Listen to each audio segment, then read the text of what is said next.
I have a little niece named Kyler. She's my brother and incredible sister-in-law. They're fourth of 5 children. And Kyler is this sweet little feminine, little delicate, little sweet girl. And I have a video on my phone from when she first started learning how to walk. So this is in the first 2 weeks or so of actually walking every day, you know. And it's the cutest little video, y'all, because she's at a swimming pool with her family and she's trying to get to the pool. But her little legs, you know, she's just learning how to walk, but she's so anxious to get to the water. And she looks like one of those little baby deer when they first get up on their legs. And so every leg is like this. Every time she puts a step down, it's like wobbly, and she's just like moving like this with every little step. So it's little wobbly legs as she learns how to get her footing. But each step, even though it's a wobbly step, it takes her closer to the water. She's still getting to the destination, even though each step isn't as sturdy as it will be over time and with practice.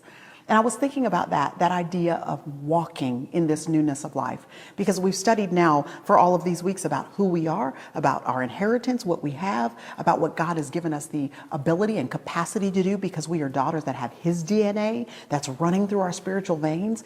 And so now we've got to decide to walk in the newness of life. And sometimes walking, you know, in your college campus or in your high school or in your sphere of influence, sometimes as you get started and you get your footing, it's going to look a little bit wobbly. You're going to be like, "Ooh, I didn't do it great today. Oh, I need to just think more clearly about how to do that tomorrow. Oh, I wish I would have said this differently." But still, every step matters. You're building your spiritual muscle, but you are going to have to put effort into it. Walking requires effort. You can't be lazy and walk in the newness of life. You have to be mindful, strategic, and you have to give yourself some grace, give yourself a break along the way.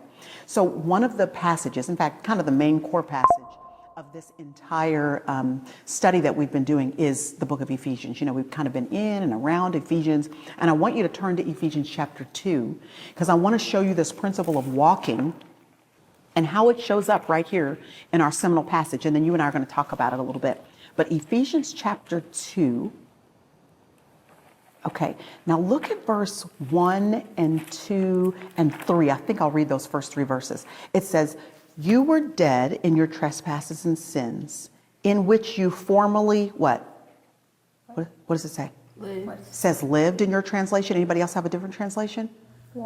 Walked. It says walked in yours. So walking is sort of a simultaneous meaning to live. You used to walk like this. You used to live like this, in which you formerly walked according to the course of this world, according to the prince of the power of the air, that's the devil, of the spirit that is now working in the sons of disobedience. Look at verse 3.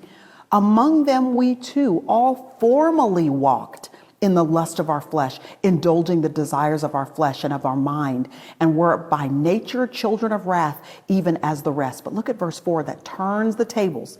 "But God, being rich in mercy, because of His great love with which He loved us, even when we were dead in our trespasses and sins, He made us alive together with Him."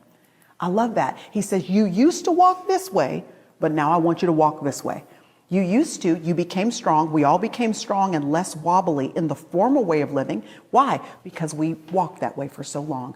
We used to cave to lying, or cave to pride, or cave to promiscuity, or cave to a certain lifestyle. You may have been wobbly to that lifestyle at the beginning, but you get a little muscle in whichever direction you continue to walk over the course of time. So even in the book of Galatians, he comes along and says, stop walking according to the flesh.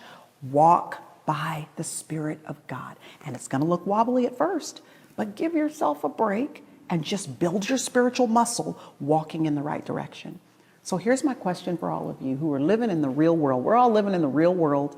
We got real problems around real peers who don't necessarily celebrate this desire that we have to walk according to our new identity.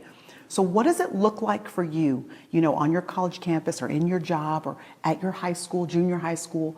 What does it look like for you trying to be a woman who's walking differently around peers who aren't necessarily celebrating or affirming your choice to walk that way?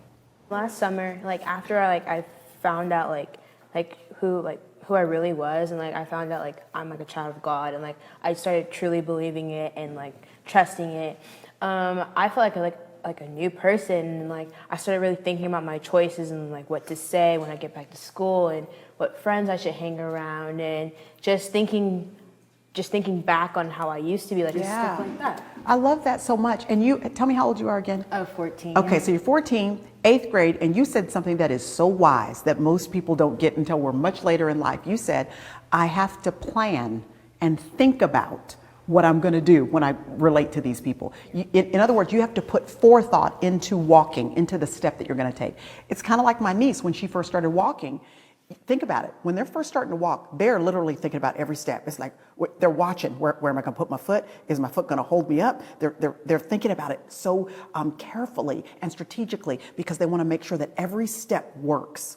And that's the same thing when you walk by the Spirit. You got to be thinking in advance. What am I going to do when I get amongst those peers of people who maybe are used to sucking me into a pool of gossip? And I normally do it. Well, what am I going to do when I get to that place where I take that step and I want to step in a way that honors God? So originally, or when you first begin to walk by the Spirit, you're thinking about every step. But then it starts to become second nature. Then you start to get the hang of it. It becomes second nature to you because actually it is your primary nature. It's in alignment with who God created you to be. So who else has something that kind of stands out to you as to how you're having to kind of live differently and be strategic about it? So I just graduated college a couple months ago, and Congratulations, sis. being on a college campus and being a Christian is not always the popular thing to do. I was also involved in Greek life, and so there's a lot of times a party culture associated with that. Yep. And so being a Christian was hard sometimes. It meant me not always having the most friends. It meant me not always getting invited to the parties or to the functions. And there were times where I would falter in what I believed because I wanted to be a part of that group. I wanted to go to those parties, not necessarily to be there, but just so people would include me. And so Because peer pressure is real. It's a so real hard. thing. Yes. So I love what you're talking about. It's one step forward or two steps forward, one step back sometimes. And it is focusing on every single little step, and you will mess up. And I definitely saw that in college. It wasn't easy. But making progress every single day and being strategic about how I was going to spend my time and I was going to cultivate that relationship with the Lord while I was in college, even though people might make comments about me or not invite me to what I wanted to go to. And still just being strategic about how I was going to still be obedient to the Lord and still pursue that relationship. I love that so much. It reminds me of something that Eliana was saying to me recently. She was saying that there's this sort of silent exclusion sometimes. Describe that. Basically, being a Christian means that you set yourself at a higher standard than maybe than that of your peers. So your peers might see you as being, oh, I'm so high and mighty, I'm better than you. Or they might see, oh, she's weird because she's not being fun, or she's not cursing like we are, or she's doing things that we don't think is cool, she's being a nerd and stuff. So there's kind of this separation that happens where the people who want to be more worldly tend to stick to themselves and isolate the people that want to bring out the glory of God. And it's just the culture that we live in today that people don't like it whenever we follow what God has for us and what he intends for us to do. There's this separation that exists. And here's what I want you to see. We have someone who is in 8th grade that basically just said that. We have someone who's in 11th grade that basically just said that. And we have someone who's out of college. So what I'm trying to tell you is this does not end. We live in a world where you're going to have to choose what kind of woman you're going to be. Whether you're in junior high, high school, college, 20s, 30s, 40s, you're going to have to continue to determine to be a woman who honors God and to choose the way you're going to walk no matter how people are walking around you. Here's the reason why. You live in a post-Christian era. Okay? I literally want to read to you the definition of post-Christian. Here's what it means. It is the loss of the primacy of the Christian worldview. Okay? So it used to mean that the Christian worldview used to be the primary worldview of our society. Okay? But post-Christian is the loss of the primacy of the Christian worldview. And that loss is seen in the political affairs. And listen what it says. Especially in the Western world, where Christianity had previously flourished. in favor. Now there are alternative worldviews such as secularism and nationalism, and those things begin to take primacy over and above Christian worldview.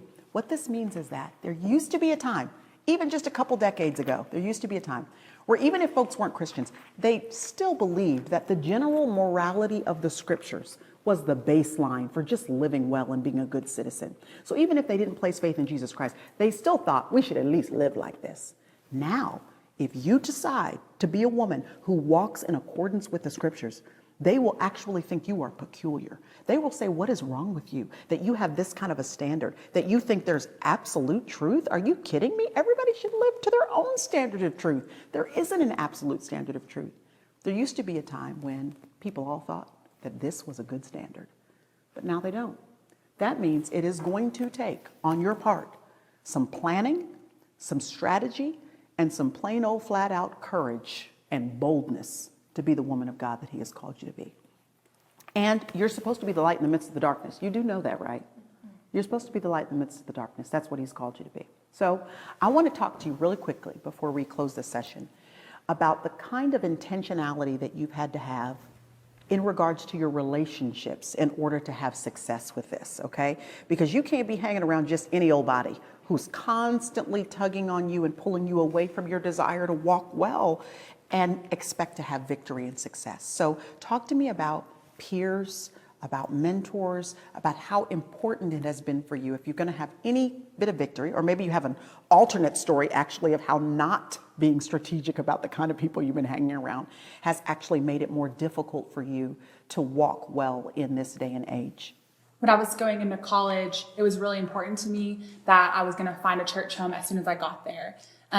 Everyone that mentored me and poured into me told me that that was the number one thing. As soon as you get there, you need to find the community. You need to find a church to start serving in and start finding your people in. And so that is how I was able to intentionally and strategically surround myself with community. That's great. Getting involved there in the ministries that the churches provide in a college town. And then even in post-grad life now, it's the same thing. Community isn't going to fall into our laps. Yeah. We have to Not the right community Not anymore. the right Yeah, community. that's right. It's so easy to just go on with your life and hope that these people come into your life. And sometimes they do, but being strategic enough to say, I know that I'm called to be serving in a church. I know I'm called to be plugged in a church, and that's where I'm going to find my biblical community that's going to hold me accountable, and that's going to love me the way that I need to be loved and encouraged. It's hard to do. When I went to college, getting up on a Sunday morning and going to church wasn't like the number one thing I wanted to do all the time. But I knew that it was the most important thing for me to be doing in order to stay strong and have endurance in my relationship with Christ while I was in school. And that's why the Bible says, don't neglect the assembling of yourselves together. That's why I'm so glad that, you might enjoy listening to a certain preacher or a teacher on television or radio or whatever. Good for you. Do that too. But that doesn't replace church, because you're not assembling with anybody when you're sitting there in front of your laptop watching somebody preach to you. You got to be with some other people, because you said it. That's where you find your people. And you're going to need some people, some folks who, when you decide to walk a different way, I'm not using that language. I'm not going to puddle down in insecurity or in unforgiveness or in anger. I'm not going to live that promiscuous lifestyle. In fact, you know what? I think I'm just staving off all of dating, because I just want to make sure that I'm not distracted. I want to live holy in this culture. Whatever you choose by God's Spirit, you're convicted to do something. You need people around you that say, go girl, I'm with you. I'm going to celebrate you. I'm going to affirm you. I'm going to do it with you. That's what you need. And so in this post-Christian world, you're going to need some people to walk alongside of you so that you can walk in a manner that is worthy of the calling that is on your life.